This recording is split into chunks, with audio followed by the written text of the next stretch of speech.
हाँ तो दोस्तों L&T टेक सर्विसेज के Q2 के नंबर्स आ चुके हैं, तो उसी के बारे में हम इस वीडियो में बात करेंगे और जानेंगे कि आपको L&T टेक्नोलॉजी सर्विसेज के अंदर इन्वेस्ट करना चाहिए या नहीं। चलिए शुरू करते हैं। तो देखिए यहाँ पे कंपनी ने 15 रुपये का डिविडेंड डिक्लेयर किया है। तो यहाँ पर अगर हम कंपनी के स्टॉक प्राइस से अगर हम देखेंगे तो आधे परसेंटेज से भी कम का डिविडेंड यील्ड यहाँ पे हमें ये कंपनी का नजर आता है। लेकिन शेयर होल्डर्स के लिए बढ़िया है, उन्हें कुछ ना कुछ यहाँ पे कैश इनफ्लो मिलेगा। अब अगर हम रेवेन्यू की अगर हम बात करेंगे तो पिछले क्वार्टर के कंपैरिजन में 8% से रेवेन्यू का नंबर कंपनी का बढ़ा है और ऑलमोस्ट यहाँ पे 2000 करोड़ के लगभग का रेवेन्यू यहाँ पे कंपनी का ये क्वार्टर में आया है। अब अगर हम प्रॉफिटेबिलिटी की बात करेंगे तो ये नंबर 2.9% से बढ़ा है और ये नंबर आया है 283 करोड़ पे।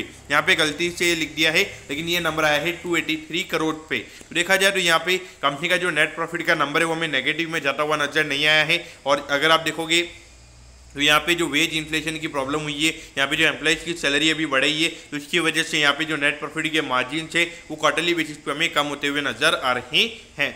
अब अगर हम ईयर ऑन ईयर बेसिस पर अगर हम बात करेंगे तो वहाँ पे 24% से कंपनी के रेवेन्यू के नंबर्स बढ़े हैं और जो प्रॉफिटेबिलिटी है कंपनी की वो यहाँ पे 23% से बढ़ी है और ये नंबर आया है 283 करोड़ पे। तो देखिए यहाँ पर अगर हम ईयर ऑन ईयर बेसिस पर अगर हम बात करेंगे तो इतना ज़्यादा मार्जिन का फर्क नहीं पड़ा है, लेकिन सिक्वेंशियल बेसिस पे यहाँ पे कंपनी के जो नेट प्रॉफिट के मार्जिन है वो हमें यहाँ पे ज़्यादा कम होते हुए नजर आ रहे हैं। लेकिन देखिए वैल्यूएशन वाइज अगर हम देखेंगे जो टाटा एल्क्सी के अंदर हमें फॉल देखने को मिला है, तो टाटा एल्क्सी की अगर आप बात करोगे लगभग 90-100 के पी वैल्यूएशन पे वो कंपनी ट्रेड हो रही थी, लेकिन यहाँ पर अगर हम देखेंगे अंडर 50 के वैल्यूएशन पे ये कंपनी ट्रेड हो रही है। तो यहाँ पे मुझे नहीं लगता कि उतना ज़्यादा करेक्शन हमें देखने को मिलेगा।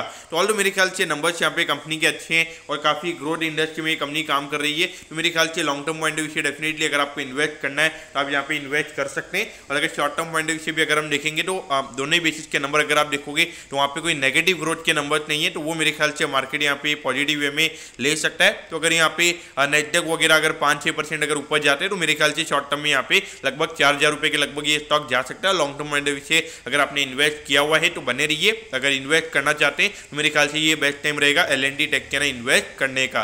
दोस्तों मैं होप करता हूँ कि L&T टेक सर्विसेज के पूरे Q2 के जो नंबर्स हैं वो आपको अच्छे समझ में आ गए होंगे। अगर आपकी कोई भी क्वेरीज है आप कमेंट कीजिए, मैं जरूर आपके कमेंट पर रिप्लाई करूँगा। ओके दोस्तों, thank you, have a nice day.